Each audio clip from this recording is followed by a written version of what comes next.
Hi guys, welcome to Real English. Today we're having a look at some more vocabulary, but something new today, business vocabulary, alright? So if you have already watched all the words to do with jobs and employment, the videos we've got up, they'll help you, but these are new words now to do specifically with business. So let's have a look at what we're going to be doing today. Alright, so an apprentice or an apprenticeship. A colleague, a director, an executive, to work freelance, and to manufacture something. Alright, so first of all, an apprentice. Alright, so an apprentice, for those fantasy people out there, you know, an apprentice to a wizard is like a trainee. Alright, it's exactly the same in the business world. If you're an apprentice, you are usually working underneath someone more experienced, and that's why you are their apprentice. Alright, you are learning from them. And nowadays you do an apprenticeship even as a hairdresser. Okay, so you work there for a couple of years, you gain experience, and then after that you go out on your own. So you can see here is a young apprentice, and he's learning from the old guy there. So I've said a person who's being trained what to do, who is gaining experience. She is an apprentice at the moment, but next year she will open her own business. A colleague, alright, so we all probably have colleagues. So a colleague, as you can see in the picture here, is someone pretty much that you work with. And some of us who work in these big offices with hundreds of people, we literally have hundreds of colleagues to talk to and get on with. Yeah? So someone you work with. I love my job because all my colleagues are really nice. A director, okay, so now we're getting to all the top dogs in the business world. A director is one of the big guys right at the top. So you can see here, if you sit at a table like this, you might be on the board of directors, and the board of directors are responsible for making all the decisions that a company makes, pretty much.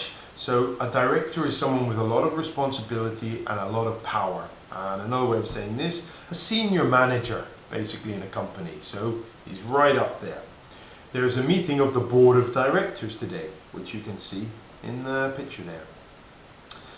An executive, okay, so a business executive is another person like a director who's very high up. And then there's the CEO, which is a person like this, okay, which means basically a very high level manager, and the CEO is the Chief Executive Officer. In other words, he is Big Daddy. He's the number one, numero uno, like a boss, because he is your boss, you better believe it. Alright, the CEO, Chief Executive Officer, you are in control of that company. He has been working for years in this company, and now he's an executive. Alright, to work freelance. So this is good and it's bad. If you work freelance, as it suggests, you're free. Okay?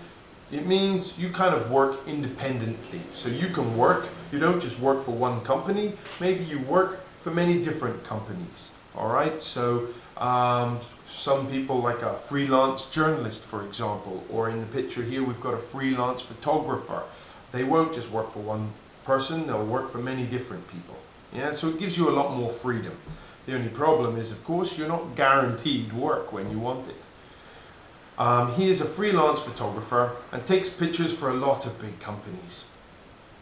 And finally, to manufacture. Good word here. So if you manufacture something, it really just means that you're making something. So as you can see here in the picture, there's a huge factory or a manufacturing plant where they are producing or making something. To be honest, I can't really tell from the picture what they're making, but you know, they manufacture pretty much anything these days. Toys, games, computers, mobile phones, whatever you want.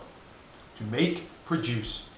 We manufacture cars in factories, okay, or in this factory. And a lot of things, for example, if you have a look on the bottom, it will say manufactured in or made in nowadays. Yeah, and it tells you where it's made, pretty much. So, as per usual, We've got 6 little pictures here. I want you to match these words to the pictures to see if you've learnt them. And thank you very much for watching, guys. This has been Real English Online. And remember, keep an eye out. There's going to be at least another 2 videos in this series. Alright? Okay. Bye for now.